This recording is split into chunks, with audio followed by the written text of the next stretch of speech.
In this episode of Trek in Time, we're talking about Doug. Welcome, everybody, to Trek in Time. This is, of course, the podcast that takes a look at Star Trek in chronological order. We are currently in Season 3 of Strange New Worlds.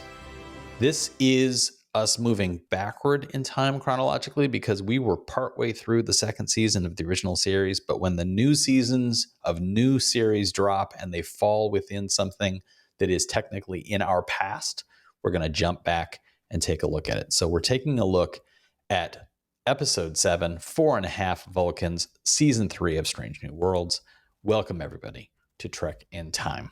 I'm Sean Farrell. I'm a writer. I write some sci-fi, I write some horror, I write some stuff for kids. And with me, as always, is my brother, Matt. He is that Matt behind Undecided with Matt Farrell, which takes a look at emerging tech and its impact on our lives. Matt, how are you today? I'm doing good. I got to mention, Sean, I sometimes do this. There's a sci-fi show I think a lot of our viewers might enjoy called The Lazarus Project on Netflix. It's a British show from Sky that I think actually came out a couple years ago, and there's 2 seasons of it on Netflix. I started watching it. It's time travel. So it's timey-wimey. That's all I'll say about what the plot is. But I went in thinking, oh, this should be a light, fun show to watch. And it is. It's got action, drama. But the sci-fi-ness of the time travel, Sean, I think you would enjoy. It's blowing my mind because it's a very simple conceit about how the time travel works. Super simple and straightforward. Mm-hmm. But what the ramifications of what that means for people is profound. And like, all the different, like, when you take it through its logical conclusion and then this point of view and this point of view, it's like, the show keeps blowing my mind of like, it's great. I would highly recommend watching that. So just Lazarus. I will add it to the list. I will also throw out something that I think you mentioned at the beginning of last week's episode, which was Alien Earth. Yeah. We started watching that and we got through the first 30 minutes of the first episode. Not because we didn't like it, but because we were exhausted. And my fiance, after 30 minutes, looked at me with one eye sealed shut with sleep and said, I like this, but I can't stay awake. Can we go to bed? So we will return and finish that episode soon. But I definitely got everything you were saying about that show. It is really, really good. On now to our discussion about this week's episode 4.5 Vulcans. We always like to revisit the mailbag and see what you had to say about our previous episodes. So Matt, what did you find for us this week? Well, from the What is Starfleet episode, there was a lot of comments that kind of agreed with us on like, the documentary really kind of screwed up a really good story. Yeah. But some of the comments were like from Scooteroo. He wrote, commenting before listening, so sorry if I rehash your talking points. This episode was just okay for me. If they had done a normal episode with the Jakari story as the primary plot, filmed normally, and then threw in a little bit of Beto's documentary that felt like a school project, like the interviews and maybe some candid filming of conversations could have been a much, much better episode. But the pseudo-documentary style with the camera angles and the security cameras, hey, look, they do exist in Star Trek apparently, detracted from all the Jakaru stuff that was really good. Yeah. It also felt like there was 10 to 15 minutes of extra story that got left on the cutting room floor. And I thought that last bit, I do agree with that. It does feel like there's a bunch of stuff that was left out. Yeah. And then AJ Chan wrote, this is more kind of a high-level commentary of the season so far. Coming off the M'Benga Klingon War storylines and the Gorn homogeny season finale of season 2, I had high expectations. After 2 years of waiting, we got several filler episodes, Wedding, Holodeck, and What If the Crew Were Vulcans, that can't capitalize on its own premise. They threw away the Gorn, sidestepped an assassination of a Klingon ambassador, fumbled the Ortega's PTSD, and the one story that felt like Star Trek, the Jakaru, was through the off-kilter camera angles of a documentary. Right. Sean and Matt, please go back to, quote, rewriting the episode for the remainder of season 3. Oh, boy. Okay. So sorry, AJ Chan, that you're not enjoying this season. I don't feel as harsh about it, but I totally see where AJ Chan's coming from on this. Yeah, it's landing in an unexpected terrain Yes. right now. Yeah, it Yep. definitely is. And strangely, I think it's landing in a place very similar to the original series. Like our Yes, it conversations is. around the original series tend to be like, wow, the last episode was terrific, but this one is kind of a brr. And They're emulating the original series in the yeah, wrong they're way. too much like the original series. And Yeah. I think like everything in the past ends up with a patina of nostalgia. But when you stop and like think really hard about some of the episodes of Next Generation, we're going to be rewriting some of those episodes. We're going to Mm-hmm. be like, there are going to be, when we get to Voyager, I promise to our listeners, when we get to Voyager in 8 years, when we get to Voyager, Sean is going to have some thoughts.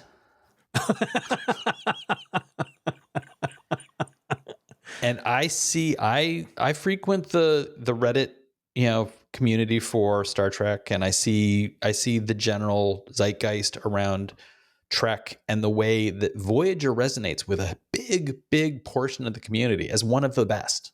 I am not going to say it is a bad program when we get there, but I have thoughts about Yeah. opportunities missed and what they could have done. So, yeah. AJ, thank you for the comment. Completely see where you're coming from. And while we don't like to lean too hard on the let's rewrite the episode. Yeah. Heard. Yeah. Thank you. And finally, we don't have a wrong answers only, but we have one that's kind of adjacent from Dan Sims, who wrote 4.5 Vulcans made me think of 3.5 Men. And what would a Charlie Sheen-esque Vulcan be like? God. To which Pale Ghost 69 wrote, a Vulcan who gave up on logic and experiences constant pawn farce syndrome. That's wow. I laughed for a good 5 minutes about that one. Yeah. That is incredibly accurate. Charlie Sheen, constant pawn far. Yeah, just seeing somebody say like #winning. Yeah. Oh man. Woo. So that noise you hear, those lights you see, that's not Matt going into Ponfar, although the exact same thing does happen. It is time for Matt to tackle the AI generated description. Take it away, Matt. In the Star Trek Strange New Worlds episode 4.5 Vulcans, a critical mission on a pre-warp planet or to a pre-warp planet, because on it. They're on it. On it. Okay. On a pre-warp planet requires Captain Pike, La'an, Uhura, and Chapel to undergo a biological transformation to become temporary Vulcans. When the serum fails to reverse the process, the crew members remain in their new, rigidly logical and arrogant states, prompting a ship-wide crisis. This episode, 4.5 Vulcans, dropped on August 28th, 2025, directed by Jordan Canning, written by Dan Horgan and Henry Alonso Myers. The episode stars the usual cast and crew: Anson Mount, Ethan Peck, Jess Bush, Christina Chong, Celia Rose Gooding, Melissa Navia, Bob Zelis Mokun, Rebecca Romaine, and Martin Quinn. Also joining the episode are Melanie Scrofano as Captain Marie Battelle, Paul Wesley as James T. Kirk, Carol Kane as Pelia, and Patton Oswalt as Doug. Doug. What was the world like at the time of original broadcast? Well, anybody tuning in to listen to this episode in the future will wonder what it was like back in August of 2025.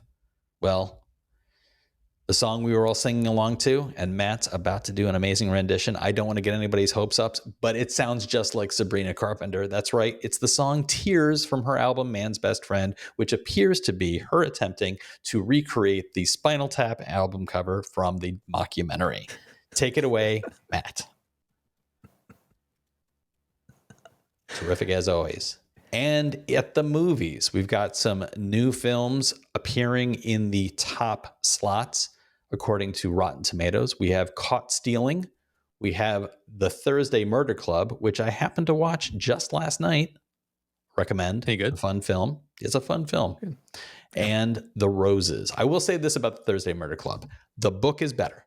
It is based on the first book of a series of novels And the book is better, but the movie is a lot of fun. And it's got a murderer's row of British actors in it. And amongst the most streamed TV shows this week, the Netflix show Hostage, the HBO Max show Peacemaker in its return, and the aforementioned Alien Earth, which Matt has recommended and which I can heartily, strongly recommend the first 30 minutes of the first episode. And in the news, New York Times talking about how Israel was able to assassinate the Iranian leaders that they were targeting. Well, it turns out they've been tracking bodyguard cell phones. Yes, make sure you pay attention to what apps you download. On now to our discussion about this week's episode, 4.5 Vulcans. Matt, I think if memory serves, and it very often doesn't, I started off the discussion last week. So do you want to take the lead on this one? Sure. All right. Good luck. Have fun. Yeah. I'm torn on this one, Sean, because you and I have talked about how these goofy episodes, these fun comedic ones, they're fine. They're totally fine. I don't mind them. But when your season is 10 episodes long, why are you choosing to do so many of them? So when this one started and was clearly a comedic episode, my heart kind of sank a little bit of like, oh God, here we go again. Why are you choosing to do so many of these? But of all the ones they've done, this is the one I liked. I thought this one was incredibly funny. And it had still that Star Trek-ness to it. It wasn't like the wedding episode to me. It wasn't like, the musical episode. Sure was not like the musical episode. This one had a point and a purpose, but just happened to be really funny. And it had me at the introduction of Patton Oswalt. Like his reveal when it's all about number one's love interest and the camera pans around and you see this dashing, good looking guy on camera and he steps out of view and there's a little Patton Oswalt standing there. It was like, okay, that is the vibe of this entire show. It felt very much like a Lower Decks episode to me. Yeah. Because some of the jokes were coming rapid fire and were extremely funny. Lots of sight gags, all that kind of stuff. And it was done very well. The reason I'm torn is that you can very easily make the argument of that's not Star Trek. You know what I mean? It's like it didn't feel like a traditional live action version of Star Trek that we're used to. It was way more comedic than even the, Counselor Troy's mom coming on board the ship. It was way more hardcore comedy than those were. So it's like it was a very different face of Trek, but like I said, it was very Lower Decks. So if you're on the vibe of Lower Decks, I think you're going to be on the vibe of this episode. But then when you look at this in a whole as a piece of the season of the entire show, does it make sense? Like, should they have done this? And that's where I kind of like, I'm torn. I'm still not completely sure whether I think there was a good decision or not for them to do this, even though I had a really, really good time watching it. I was laughing pretty hard. My wife was laughing pretty hard. We had a really good time, and we can talk about the specifics, but in a nutshell, that's kind of where I was landing on it. Yeah. I hear what you're saying. I had a similar response, but I land a couple of steps much more firmly in the it worked for me camp. Okay. Yeah. I think one of the things that I take with my response is I think you would have a different response if the other episodes that we didn't like as much hadn't been in the season. Yes. If this was the only one. Yes. If this was the bar of here's what a comedic episode is like. Yes. You would be like, this was a nice breath of fresh air, because I found myself thinking I would love this episode even more if we hadn't had the wedding episode, those multiple moments in the season where we've been like, what had they spent their time here?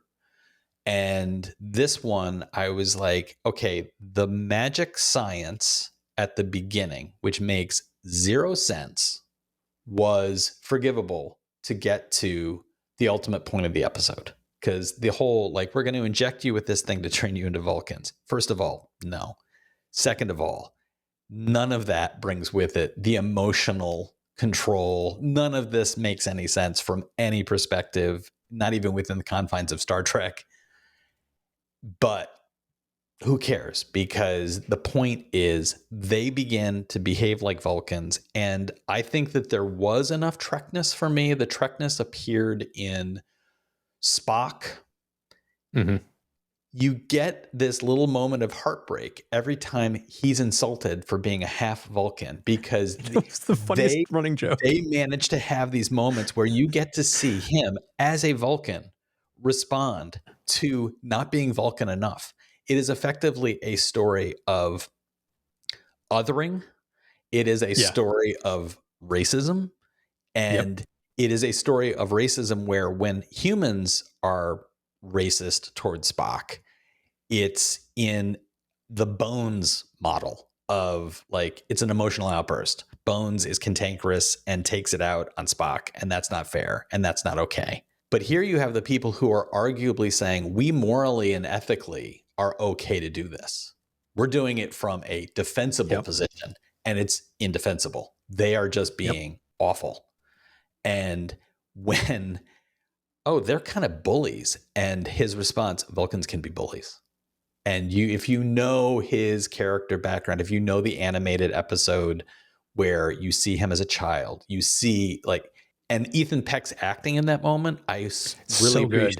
It's really good, so subtle, and him basically, like, Vulcans can be bullies, and this whole thing of emotional turmoil coming to the surface for him in a very subtle way. I really liked that. I liked the time he spent with Una. We haven't seen Spock and Una pair up much. I liked Una and Patton Oswalt. I thought that those scenes where their inability to contain their attraction to each other were very funny and worked really well for her character to basically say she's this buttoned up figure, but there's this one person in the galaxy that when she's around this one person, she cannot help herself.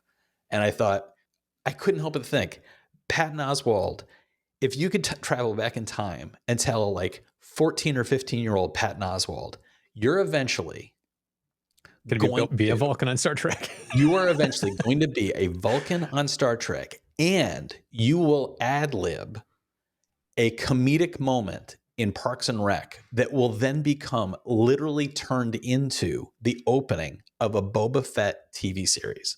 Because I don't know if you're aware of that, but Patton Oswalt had in Parks and Rec an improv moment where his character on Parks and Rec is performing a filibuster and comes up with the gloved hand of Boba Fett comes out of the maw of the Sarlacc pit and touches down upon the sands of Tatooine. And he goes on this whole thing.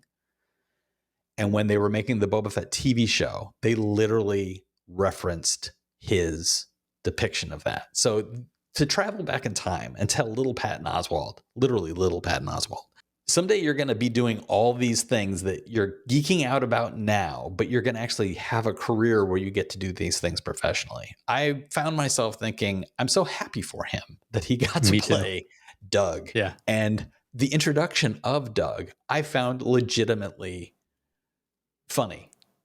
My parents are so enamored with human culture that they named me Doug. Maybe you know my sister Susan or my cousin Pete, who's a vet. It was just like, I love the fact that there's Vulcans on Vulcan walking around with human names. This is my son, Doug. Yeah, it's fantastic. It was fantastic. And for anybody, Matt and I are going to talk about something now, probably 2 or 3 minutes, maybe at the most. The post-credit scene. If you didn't know there was a post-credit scene, I recommend you pause this and go back and watch it. And then come back to this, or fast forward from here about 2 minutes when we're done talking about it, so that we don't spoil anything for you. Yes. All I can say is pull my finger. Yes. Flatulence.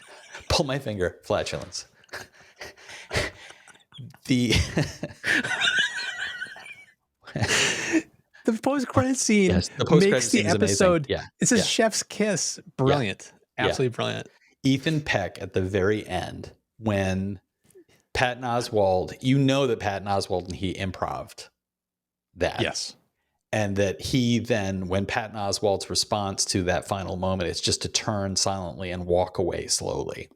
And somebody off camera was probably telling Peck, like, keep stretching it, keep stretching it, keep stretching it until he got out of sight. And then as soon as he's done and he's like, okay, cut, Ethan Peck loses it. He's able to keep his composure, but then to see Spock laugh like that, like, that's not Spock laughing. That's Ethan Peck laughing. It's a nice moment. I loved everything about that. The give me 5, too slow. Like why would you do that for You Are Too Slow? Yeah, like it's brilliant. It's brilliant. It is. I'm saying it. Yeah. But the tone of all of that worked for me. Another part of it, the Trekness of it, came out of, I mean, they're shoehorning him in wherever they can, but having Wesley show up as Kirk again, like whenever he shows up, I like it. I like it when he shows up, and it was an opportunity that I didn't know I needed. Him showing up and saying, "Hey, Scotty," like he says it for the first time. Scotty, call me Jim. No, he called him Scott. No, he called him Scotty in the previous episode. Did he call him that? I didn't recall that. There was one moment where he said Scotty, and I got all excited of like, oh my God, this is the first time it's been uttered in his like. But having him say, "Call me Jim," yeah, I think you've earned it because you saved my life. And I'm like, this is the relationship you're seeing on the Enterprise when Scotty goes to Kirk and shows him respect, but doesn't show him rank deference. Yes. In the original series, Scotty is very willing to tell his captain, like, you're out of your mind. Like, you can't do that. And calling him Jim occasionally, just like Spock does. But when Scotty does it, it's this weird sort of like, okay, like he's super comfortable with this guy. And this episode, I found myself like, this is a story I didn't know I wanted, and I got it. And it was well done. I love the whole, like, the way Scotty keeps saying, I'm terrified of La'an. Yeah. She's scary and I'm terrified of her. And Kirk's like, well, let's go figure out what's going on. And then the whole gimmicky thing of like, press this button, and then La'an gets shocked. He's like, did you set a booby trap? He's just like, well, I told you I'm scared of her. Like, this whole thing, like the whole setup of that, I thought was charming. The one element. I was going to say it was a little weird. I found that whole plotline a little weird with La'an because it was like, why is she acting like a Romulan? Was the first thing that kept going through my head of she came across as Romulan. And it wasn't until the very end that they reminded us, oh yeah, she's an augment. She's got an augment. Yeah. And I liked that. I liked that it tapped into, she's got machinations within machinations, that she's going that direction. I thought it was really fun. Uhura basically, like, she roofies Beto effectively. Yeah. Like with the Vulcan mind meld. Consented, but it's this whole thing of like, oh, that's awful. It's gross. It's and so Nurse gross. Chapel's like, I'm going to sever every relationship I have because suddenly I find that I can do science all the time, and that's all I care about now. And then immediately upon turning back into a human, I've got so many apologies to make. I thought all of it worked. All of it worked for me. I enjoyed all of that. And it was just the kind of awkward first few minutes of the episode where I was just like, oh no. Like, I was holding on to my seat thinking, oh God, not again. They're going to take us into a thing that's not going to work, and it's going to be awkward.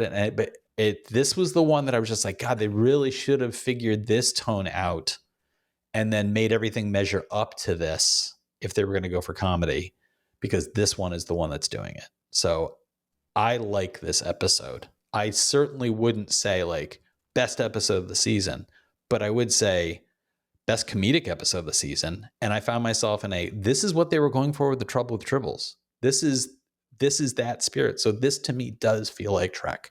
So I liked it. I think you hit the nail on the head for me, that it's the fact that they've done this now like 4 times this season.